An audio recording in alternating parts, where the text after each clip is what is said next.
नमस्कार, मैं हिमांशी अरोड़ा। स्वागत है आप सभी का जस्ट इंडिया में। चलिए रुक करते हैं आज की खास खबरों की ओर।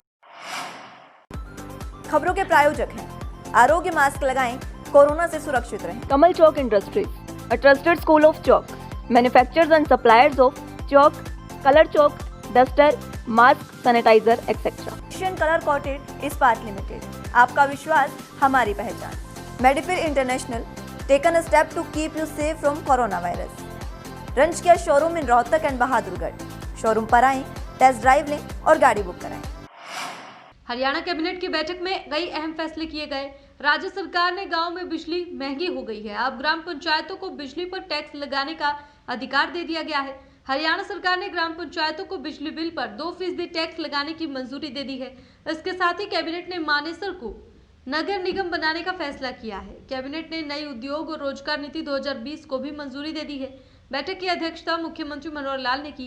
कैबिनेट राज्य में रियल एस्टेट क्षेत्र को बड़ी राहत देने की संभावना जताई गई थी। कैबिनेट की बैठक में कई महत्वपूर्ण फैसले किए गए। सरकार ने गांव में बिजली महंगी करने का फैसला भी किया। इसके लिए ग्राम पंचायतों को बिजली पर 2% पंचायत टैक्स लगाने का अधिकार भी दिया गया।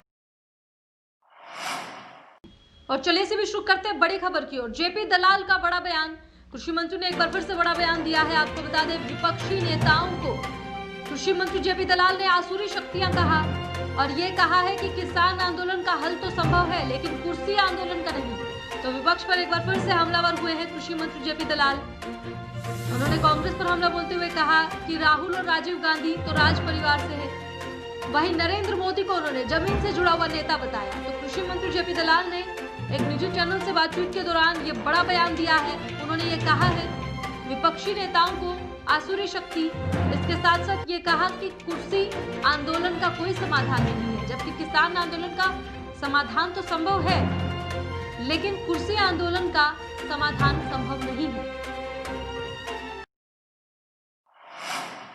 पूर्व मंत्री कैप्टन अजय सिंह यादव ने SYL पर बड़ा बयान दिया है और कहा कि किसानों को आपस में बांटने और लड़ाने के लिए ये मुद्दा उठाया गया है। और क्या कुछ कहा, देखिए। कुमार खेड़ा जी के पक्ष में अशोक अरोड़ा जी और हम लोग वोट मांगने आए हैं। और जो आपने SYL की बात कही, मैं उसके बारे में कहना चाहूँगा कि SYL कैनाल किसको बनानी चाहिए, सरकार किसकी है, केंद्र में सरकार किसकी है, हरियाणा में सरकार किसकी है। आज 2020 हो गया, अब क्योंकि किसानों का आंदोलन चल रहा है और पंजाब और हरियाणा किसान जो है वो बॉर्डर पे, दिल्ली बॉर्डर पे बैठे हुए हैं, अनशन कर रहे हैं।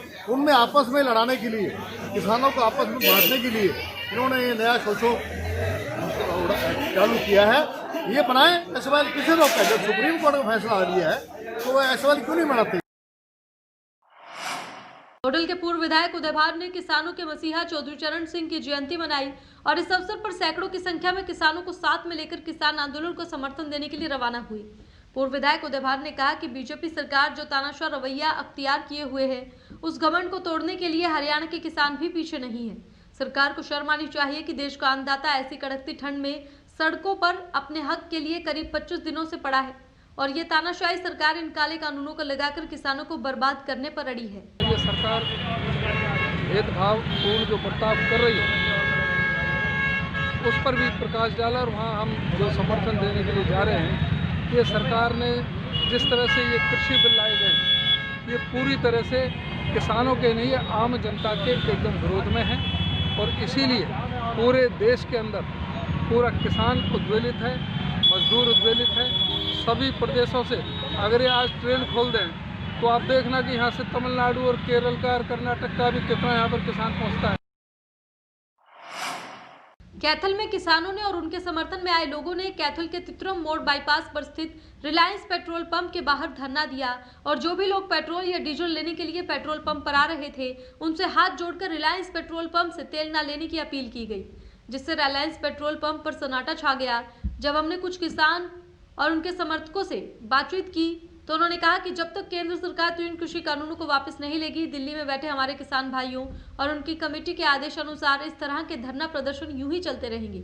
इसलिए सरकार को चाहिए कि किसान हित में इन कानूनों को वापस ले। आज जो ये धरना चल रहा है रिलायंस पेट्रोल पंप के आगे, जो अखिल भारतीय किसान संघर्ष समन्वय समिति है और जो किसान संयुक्त मोर्चा है, उसके आह्वान है आज कि पूरे देश में उपवास रखा जाएगा, क्योंकि आज जो पूर्व प्रधानमंत्री हैं चौधरी चरण सिंह रहे हैं, आज उनकी जयंती है और उस मौके पे ये किसान दिवस के मौके पे उपवास रखा गया।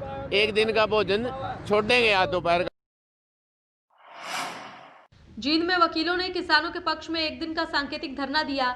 वकीलों ने कहा कि केंद्र के तीनों कृषि कानूनों को रद्द किया जाना चाहिए, क्योंकि इससे आने वाले समय में बहुत बड़ा खतरा पैदा होगा। बार एसोसिएशन के बैनर तले धरना दे रहे वकीलों ने बताया कि एक जागरूक कम्युनिटी के तौर पर वकीलों ने किसानों का साथ देने का फैसला लिया है। उन्होंने बताया कि वकीलों ने इन कानूनों को समझा है और बारीकी से इनका परिणाम समझा जा सकता है। भंडारण की सीमा समाप्त करके भविष्य में बड़े खतरा पैदा होने की उम्मीद है, इसलिए सरकार को इन कानूनों को रद्द कर देना चाहिए। बिल है उसको पढ़ भी लिया है, उसके मुताबिक किसानों को नुकसान ही नुकसान है। जो मंडी है वो भी बंद करने का विचार है इनका, उसमें लिख के नहीं दिया अभी तक, और ना ही जो था वो क्या नाम है एमएसपी के बारे में लिख के दिया। प्रोविज क्या होता है, अगर ये 2 साल के बाद खट्टर चला गया, मोदी चला गया, उसके बाद फिर बिल क्यों नहीं बना इसके बारे में। अगर हमें एमएसपी देंगे और एमएसपी ना देंगे तो जो दूसरी जो कंपनियां हैं वो जो है कम रेट पर आ जाएंगी। एक जागरूक कम्युनिटी के नाते हमारा फर्ज बनता है कि सरकार का जो हिडन एजेंडा है उसकी बातें कुछ और हैं और हकीकत कुछ और है। किसानों का ही नहीं, सिर्फ इसमें पूरे समाज का नुकसान है। जिले के बिशुपुरा गांव में बुधवार दोपहर को शहीद सैनिक अमरनाथ का पूरे राजकीय सम्मान के साथ अंतिम संस्कार किया गया, जिसमें प्रशासन की तरफ से तहसीलदार मनोज कुमार ने पुष्प चक्र अर्पित कर श्रद्धांजलि अर्पित की। वहीं जुलाना के विधायक अमरजीत ढांडा, पूर्व विधायक परमेंद्र सिंह ढुल, पूर्व कर्नल डीके भारद्वाज समेत हजारों की संख्या में ग्रामीण और आसपास के क्षेत्र के लोगों ने शहीद की अंतिम यात्रा में शामिल हुए और नम आंखों से उन्हें अंतिम विदाई दी। बता दें कि जींद जिले गांव बिशुनपुरा निवासी सैनिक अमरनाथ 106 इंजीनियरिंग रेजिमेंट भारतीय सेना में हवलदार के पद पर सिक्किम में तैनात था, जिनकी गत 20 दिसंबर को ड्यूटी के दौरान उनकी आर्मी की गाड़ी पहाड़ी इलाके में पलटने से मौत हो गई। वो अपने पीछे पत्नी और एक 9 वर्षीय बेटी और 5 वर्षीय बेटा छोड़ गए हैं। ग्रामीणों ने सरकार से मांग करते हुए कहा है कि शहीद को नियमानुसार आर्थिक सहायता के साथ साथ उनकी पत्नी को सरकारी नौकरी प्रदान की जाए और शहीद के नाम पर गांव का मुख्य द्वार और गांव में उनके नाम पर लाइब्रेरी बनाई जाए। हवलदार अमरनाथ सिंह जो शहीद हुए हैं, ये 20 तारीख को 10 बजे तकरीबन गाड़ी से अपनी ड्यूटी के लिए जा रहे थे, तो 10:30 बजे गाड़ी का स्लाइड होने से उनकी अपना मृत्यु होगी और शहीद हो गए। वो उनके साथ में 4 जवान और थे जो कि अलग अलग डिस्ट्रिक्ट के थे, अलग अलग स्टेट के थे। और ये अमरनाथ है, हवलदार अमरनाथ, ये जींद के बिशनपुरा गांव के हैं। ये लगभग पिछले 1 महीने से पानी की किल्लत झेल रहे पुराना हमीदा कॉलोनी वासियों ने आज हमीदा चौकी के बाहर जाम लगा दिया। सैकड़ों महिलाओं ने नगर निगम और वार्ड पार्षद के खिलाफ जमकर नारेबाजी की। करीब 2 घंटे तक महिलाओं ने जाम लगाए रखा। कॉलोनी वासियों का आरोप है कि कोई भी अधिकारी हमारी बात नहीं सुन रहा। कॉलोनी को 2 वार्ड लगते हैं, लेकिन दोनों पार्षद एक दूसरे का नाम लेकर पल्ला झाड़ लेते हैं। ऐसे में हमारी समस्या ज्यों की त्यों बनी हुई है। प्रदर्शन की सूचना मिलते ही कॉलोनी वासियों के धरने पर पहुंची पार्षद निर्मला चौहान को भी उनके विरोध का सामना करना पड़ा। प्रदर्शन कर रही महिलाओं ने पार्षद की मौजूदगी में मुर्दाबाद के नारे लगाए। कॉलोनी वासियों का कहना है कि पिछले कई दिनों से ट्यूबवेल खराब होने के कारण पानी की समस्या आ रही है। कई बार अधिकारियों को शिकायत भी की है, लेकिन अभी तक पानी नहीं आया। इस कॉलोनी में कम से कम 500 घर हैं, जिन्हें पानी की समस्या झेलनी पड़ रही है। पानी काटला कहती है ये 14 वार्ड में नहीं है और निर्मला चौहान कहती है 13 वार्ड में नहीं है। अच्छा, तो 1 महीने से यहाँ तो ना तो कोई अफसर आया, ना कोई समस्या आ रही। ये पानी का है और पानी की वजह से यहाँ पानी की मांग रखी जा रही। सिर्फ ये पानी का प्रोडक्ट कैसे मौजूद है, कम से कम भी 500-600 के करीब सबके घर आए हैं। 500-600 घर आए हैं कम से कम, जो ट्यूबवेल पाते हैं। पानी किसी पे भी नहीं है। 2 ट्यूबवेल सर निगम से लगे हुए हैं, एक ईदगाह के पीछे और एक लगा है पानी की टंकी के पास। अगर वो दोनों ज्वाइंट होते तो कुछ हद तक पानी की समस्या हल हो सकती थी सर। तो मैंने दोनों अफसरों से बात करी कि आप इन ट्यूबवेलों को जोड़ दीजिए। 8-10 दिन तक लगातार हमारे एमए सुमित कल भी यहाँ आए और वो ईदगाह में से पाइप डले हुए थे सर, और सिर्फ 3 पाइप जुड़ने थे, लेकिन वहाँ कुछ डिस्प्यूट होने लगा कि ईदगाह में से पाइप हम नहीं निकलने देंगे। पटना में एक दिल दहला देने वाली घटना सामने आई है। फुलवारी शरीफ में देर रात करीब 20 की संख्या में कार सवार बदमाशों ने 22 साल की युवती का अपहरण कर लिया। बदमाशों ने हथियार के बल पर इस वारदात को अंजाम दिया है। युवती आरोपी के घर बच्चों को पढ़ाने जाती थी। अपहरण के समय युवती के घर वालों ने शोर मचाया तो गांव वालों ने बदमाशों को खदेड़ने की कोशिश की। गांव वालों के हमले के बाद बदमाशों ने 5 से 6 राउंड गोलीबारी की और वहां से फरार हो गए। सूचना मिलते ही पुलिस मौके पर पहुंची और उन्होंने लोगों को शांत कराया। मामले की जांच फिलहाल पुलिस ने शुरू कर दी है। आपको बता दें कि बदमाशों का इस तरह से हथियार के बल पर युवती का अपहरण करने के बाद इलाके में तनाव का माहौल है। अपहरण का आरोप लड़की के पड़ोस में रहने वाले मोहम्मद फिरोज उर्फ अफरोज के ऊपर लगाया गया है। पुलिस को घटनास्थल के पास से सीसीटीवी फुटेज मिली है। इसमें कार सवार बदमाशों के भागने की तस्वीरें हैं। थानेदार आर रहमान ने बताया कि बंदूक की नोक पर बदमाशों ने एक युवती का अपहरण कर लिया है। खबरों के प्रायोजक थे कमल चौक industries, a trusted school of chalk, manufacturers and suppliers of chalk, color chalk, slate pencil, duster, dustless chalk, housekeeping material, mask, sanitizer, hand wash. Office number 201, first floor, town centre mall, D park, model town, Rohtak.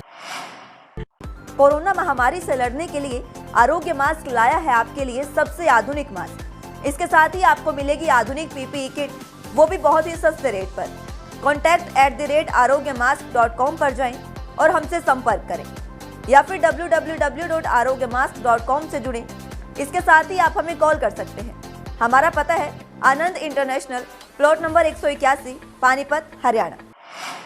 Be Fast Fit, India's fastest growing fitness chain, now at Rohtak D Park.